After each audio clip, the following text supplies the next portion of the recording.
Bismillahirrahmanirrahim. Assalamu alaikum, dear students. Hope you all are fine.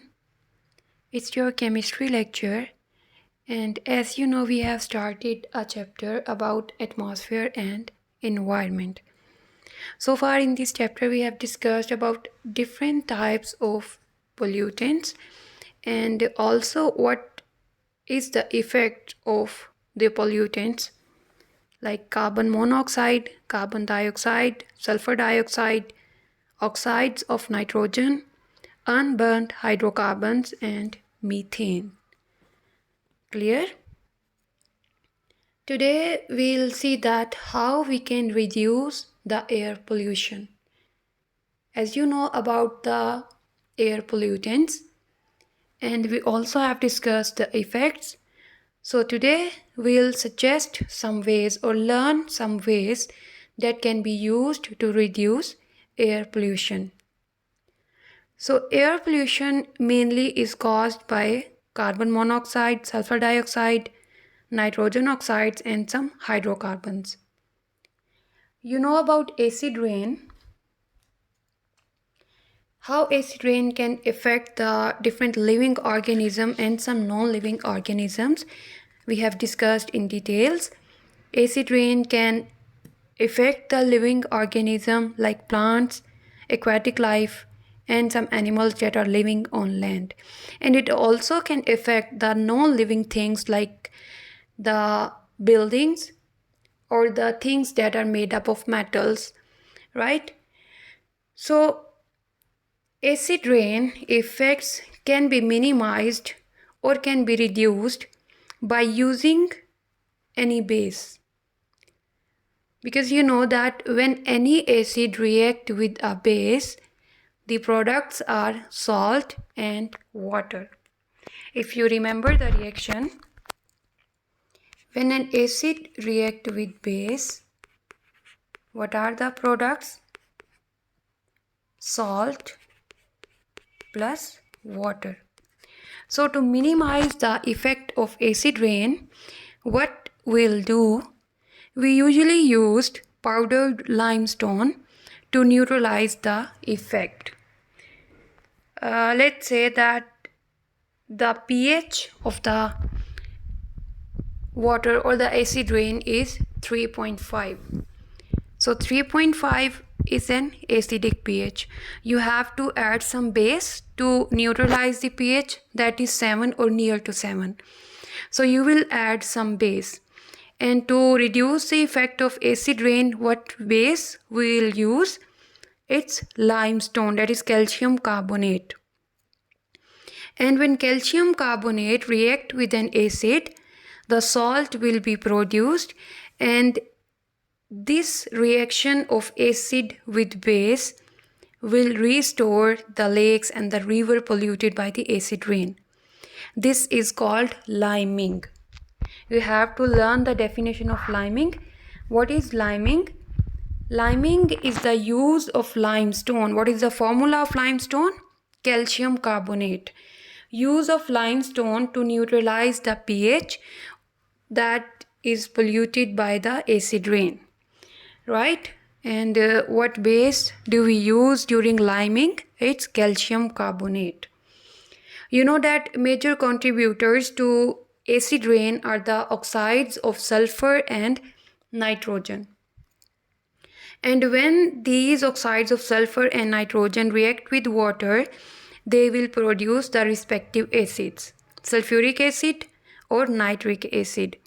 So it is very important to reduce the quantity of these pollutants that is released into the environment. And how we can reduce the amount of these air pollutants? By using catalytic converters. There is another way to reduce the air pollution by using unleaded petrol. The petrol that does not contain lead. You know that lead is a heavy metal. Being heavy metal, it can cause air pollution when released in the air, and it is present in air as suspended particles. So how we can solve this problem?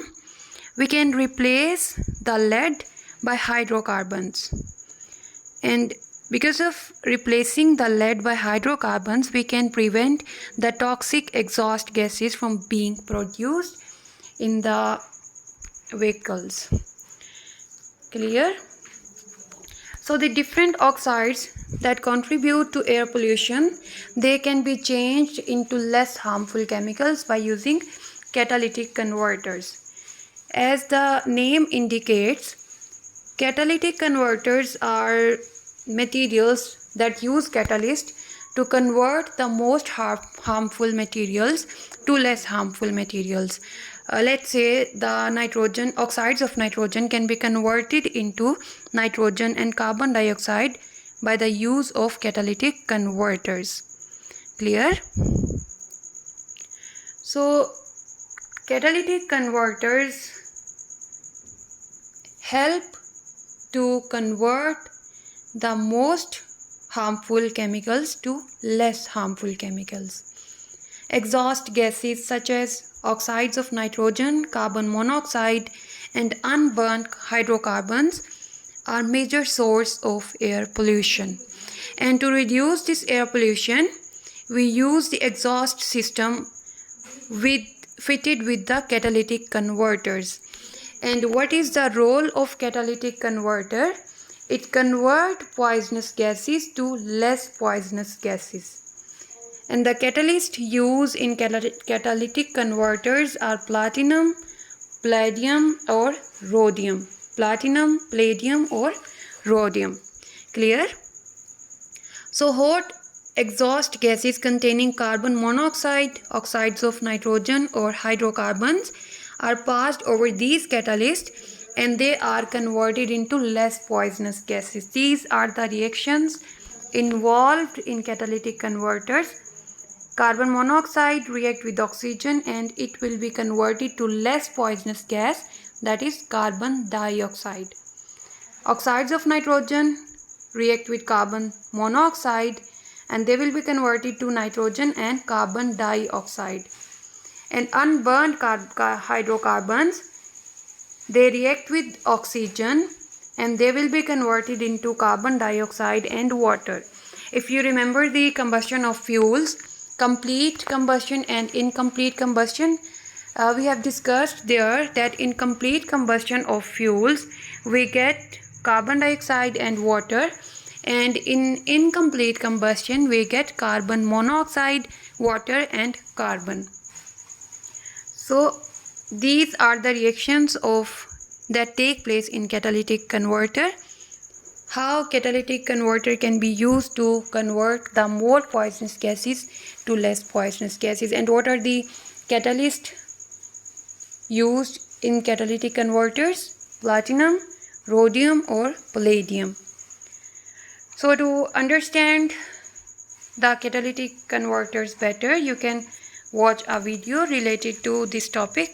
In the video effects on health of air pollutants, we learned about the negative effects on our health from fuels combusted in cars. One such pollutant is nitrogen dioxide, another is carbon monoxide.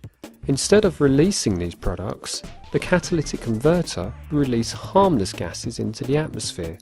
Can you recall what a catalyst does in a chemical reaction?